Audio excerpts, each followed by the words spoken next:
네, 건강 클릭 시간입니다. 추석 명절 이제 고향에 내려가서 부모님을 만나 뵙고 오셨을 텐데요. 네. 매번 갈 때마다 부모님을 뵈면 몸이 점점 쇠약해지시고 힘이 없어지는 모습을 보게 되잖아요. 아유, 무릎도 아프시다, 네. 어깨도 결린다, 손도 마디마디 쑤신다.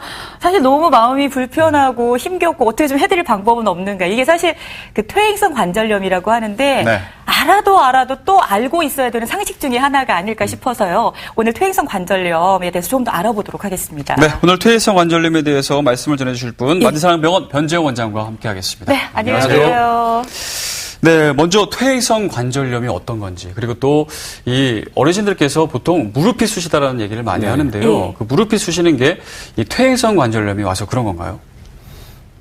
퇴행성 관절염이란 사실 노화와 관련된 거거든요. 네네. 우리 사람이 나이가 먹으면 머리카락이 허여지고 주름이 잡히듯이 이제 무릎 관절을 포함한 모든 관절들이 손상이 되는데, 이런 그 손상이 오게 되면 관절 안에 있는 우리가 흔하게 얘기하는 물렁뼈나 네. 뼈를 싸고 있는 연골들이 손상이 되는 것을 우리가 퇴행성 관절염이라고 하거든요. 네. 근데 대표적인 이제 그 관절이 그 무릎이지 않습니까? 예. 그런 이제 그 무릎 손상이 오게 되면은 첫째는 가장 큰 증상은 이제 그 통증이죠.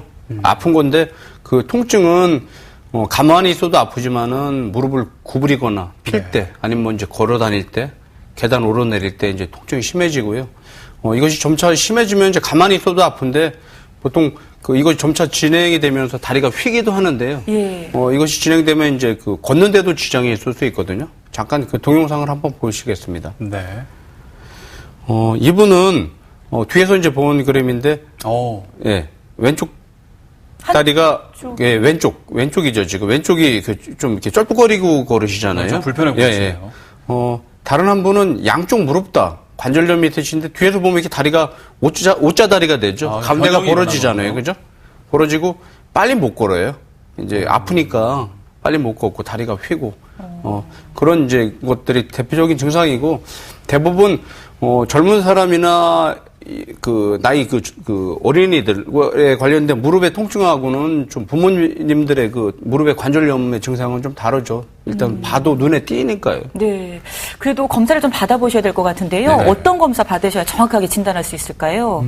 앞서 말씀드렸듯이 부모님들의 관절염은 이미 꽤 퇴행성이 진행이 돼서 병이 꽤 나빠진 경우가 대부분이거든요. 그래서 대부분 간단한 검사를 통해서도 가능한데 가장 흔한 검사가 우리 얘기하는 엑스레이가 있지 않습니까? 네. 잠깐 사진을 보시겠습니다. 네. 엑스레이만 그 촬영을 해도 어느 정도 관절염은 확인이 되는데 지금 그림에서 보시면 이 뼈와 뼈 사이 공간들이 많이 좁아져 있거든요. 특히 이쪽에 보시면은 그 흔히 물렁뼈라고 하는 게 지금 많이 없어진 상태가 되는 건가요? 없어져서 뼈와 뼈의 간격이 좁아진 거죠. 연골. 예. 연골이 만약에 살아 있다면은 뼈와 뼈 사이의 간격이 좀 유지가 되고 간격이 벌어져 있어야 되는데 네. 보통 그 간격을 한 10mm 정도 보거든요. 이러면 아프시다는 거죠. 네, 그렇죠. 이제 이렇게 엑스레이 찍어서도 확인이 되고요. 네. 좀 더 이제 정확한 검사를 한다면 이것도 이제 그 엑스레이 촬영을 하는 것이지만 무릎을 우리가 인위적으로 힘을 줘서 찍는 건데 네. 이쪽이 아예 그 뼈의 공간이 없죠. 없네요. 없죠.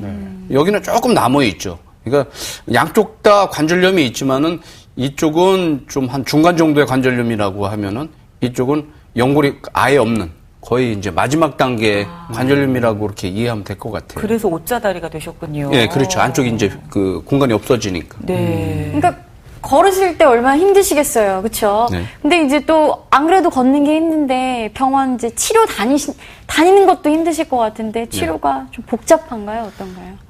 대부분 퇴행성 관절염은 그 진단도 그렇게 어렵진 않지만 초기엔 대부분 약물이나 주사 같은 치료를 많이 이용하거든요. 물리치료도 하게 되는데 앞서 말씀드렸듯이 어느 정도 이상이 되면은 약이나 주사에 잘 안 듣거든요. 또 심한 경우에는 붓고 무릎에 물이 차는데 이런 경우에는 통증의 정도가 아주 심하게 되거든요. 그래서 어느 정도 상태를 넘어가고 약이나 주사 가지고 안 되는 경우는 수술을 고려해야 되는데 네. 대표적인 게 이제 절개하지 않고 하는 관절경 수술이 하나가 있고요. 네. 또 하나는 무릎 안에 관절을 바꿔주는 인공관절이 있습니다. 두 가지 무릎 관절 수술이 치환술. 대부분 그 두 가지 중에 한 가지를 선택을 하게 되겠죠. 어떤 경우에 관절경 수술을 하고 인공관절 수술을 하게 되나요? 내시경 수술이라고 하는 관절경 수술은 내 관절을 수리해서 쓴다고 생각하시면 되거든요. 네. 우리 자동차 고장나면 수리 좀 들어가서 수리하지 않습니까? 하지만 기계가 고장이 심하게 난 경우에는 우리가 부품을 갈아 끼지 않습니까? 예. 네. 마찬가지거든요. 부품을 갈아 낀다는 얘기는 우리가 인공으로 관절을 넣는다는 의미인데, 관절경을 할 건지, 인공관절을 넣을 건지의 선택은 앞서 말씀드렸듯이 그 뼈와 뼈 사이에 있는 그 연골이 얼마나 남아있느냐에 따라 그 결정이 되는데, 연골이 어느 정도 남아있다면은 그걸 수리해서 쓰는 게 당연히 좋겠고요. 네. 만약에 안에 연골이 다 닳아서 없다면은 수리가 안 될 거 아닙니까? 네. 그런 경우에 이제 보통 인공관절을 넣게 되겠죠. 근데 제가 이 시간에 이제 선생님 말씀을 들으면서 어떤 생각을 하느냐면 허리도 그렇고 무릎도 그렇고 사실 연골이 다 이렇게 좁아지고 없어져서 뼈가 부딪히니까 아프잖아요. 네. 그 연골만 좀 만들어서 이렇게 딱 수술을 해주고 그러면 안 될까? 아직 그런 시술은 없나요, 우리나라에? 연골을 실험적으로 만들어서 넣어주는 수술이 지금 개발이 되고 시행이 되고 있습니다. 아직 우리나라에는 보편화된 수술은 아니지만은 미국 같은 경우에는 좀 보편화되어 있긴 하거든요. 아, 그래요? 근데 최근에는 그래도 이런 인공관절 수술들이 많이 개발이 되고 있는데 잠깐 그림을 보실까요? 예. 네. 요즘에는 이제 관절경 수술을 잠깐 설명을 드리면은 그림에서 보시는 바와 같이 이렇게 너덜거리는 부분이 연골이 손상된 부분이거든요. 그래서 이렇게 다듬는 수술을 해서 좋아질 수도 있고요. 다듬는 것만으로도 통증이 예. 많이 없어질까요? 사실 이런 수술 자체는 완치가 된다는 말을 쓸 수는 없고요. 네. 우리가 자동차 고장나서 수리하면은 문제 있는 걸 우리가 해결하는 거지 않습니까? 그거 자체가 수리했다고 해서 중고차가 새 차가 되는 게 아니듯이 이런 수술 자체는 손상된 내 관절을 고쳐서 쓴다고 생각하시면 될 것 같아요. 그래서 물론 이제 수술이 잘 되고 안의 상태가 심하지 않아서 통증이 아예 없어진다면 좋겠지만은 네. 꼭 그렇지 않은 분들도 당연히 있겠죠. 네. 지금 이제 계속 이제 인공관절 수술에 대해서 말씀하셨는데 그러면 이제 말 그대로 네. 인공관절을 이렇게 치료해서 넣는 건가요? 잠깐 그림을 보실게요. 예. 그림에서 보시면은 이쪽 좌측에 있는 그림은 관절염이 있는 부분인데 이쪽보다 이쪽이 연골이 지금 아예 없거든요. 네. 이런 경우에는 손상이 너무 심하기 때문에 인공관절을 넣게 되는데 그림에서 보시는 바와 같이 이렇게 이제 인위적으로 만든 관절을 넣어주는 수술을 우리가 인공관절이라고 그럽니다. 네. 뭐 인공관절 수술에도 여러 가지 방법이 있다고 하던데 네. 어떤 방법들이 있나요? 대표적으로 크게 두 가지인데요. 네. 하나는 앞서 그림에서 보셨지만 위아래에 있는 합금의 중간에 폴리에틸렌으로 되어 있는 베어링이 들어가거든요. 근데 과거에는 대부분 이 폴리에틸렌 베어링 자체가 고정형이 많았었다면은 네. 요즘에는 베어링이 움직이는 모바일 베어링이라고 하거든요. 모바일 베어링을 넣게 되는데 잠깐 그림을 보실게요. 네.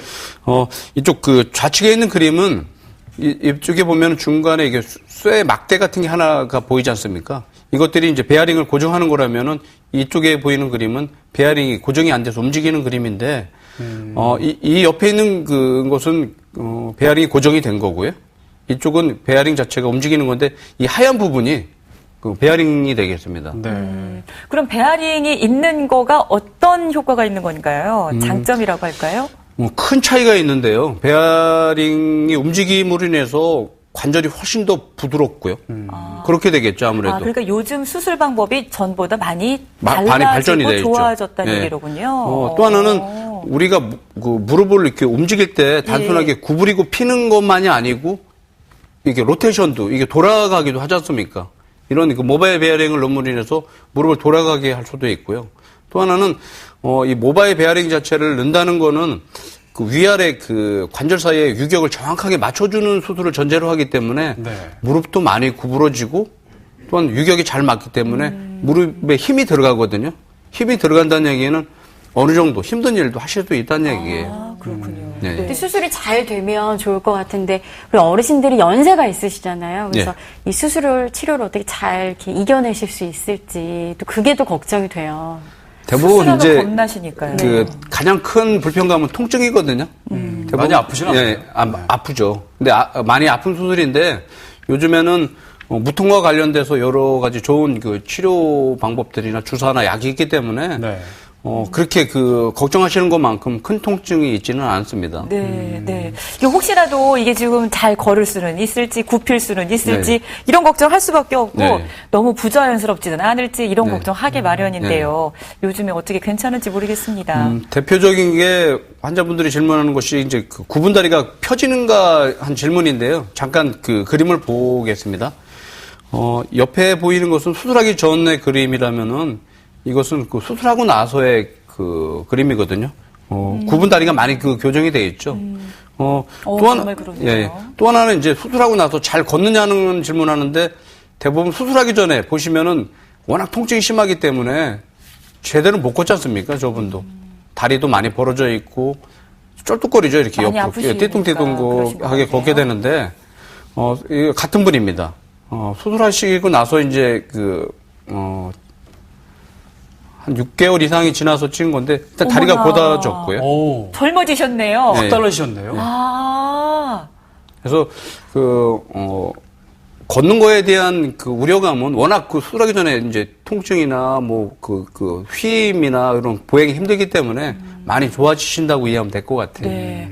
자, 오늘 퇴행성 관절염 가운데 무릎 관절 치환술 많이들 궁금해 하시고 늘 정보를 좀 알고 싶어 하실 텐데요. 네. 오늘 좀 소상하게, 상세하게 좀 살펴보는 시간이었습니다. 마디사랑병원 변재영 원장과 함께 하셨습니다. 고맙습니다. 네, 감사합니다. 네. 최욱기 리포터 오늘도 좋은 소식 감사합니다. 네, 고맙습니다. 네, 좋은 하루 되세요.